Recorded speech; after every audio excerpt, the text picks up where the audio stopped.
Hello everyone, সবাই কেমন আছেন? আশা করি সবাই ভালো আছেন। বন্ধুরা, আমরা সবাই জানি যে টাকার রেট ভিন্ন ভিন্ন। মানে কোনো দেশের টাকার রেট বেশি, আবার কোনো দেশের কম। কিন্তু আপনি কি জানেন আজকের দিনে মঙ্গোলিয়ান এক তুগরক সমান বাংলাদেশের কত টাকা হয়? আপনার ধারণা কি ঠিক, নাকি অবাক হওয়ার মতো কোনো চমক আছে? এই ভিডিওটি বিশেষভাবে আপনার জন্য তৈরি, তাই শেষ পর্যন্ত দেখুন। কারণ আপনি যদি নিয়মিত টাকার রেট জানেন, তাহলে অর্থ লেনদেন বা বিদেশ থেকে পাঠানো রেমিটেন্সে লাভবান হতে পারেন। আজ বুধবার 4 মার্চ 2026। আজ মঙ্গোলিয়ান 1 টাকা সমান বাংলাদেশের 86 টাকা 99 পয়সা, আর অপরদিকে বাংলাদেশে 1 টাকা সমান মঙ্গোলিয়ান 0 টাকা 011 পয়সা। বন্ধুরা, টাকার রেট প্রতি মুহূর্তেই বদলায়, আর এই পরিবর্তন আপনার আয়, খরচ, এমনকি সঞ্চয়ের উপর প্রভাব ফেলে।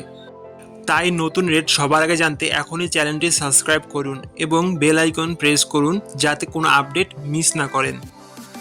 ধন্যবাদ, দেখা হবে পরবর্তী ভিডিওতে।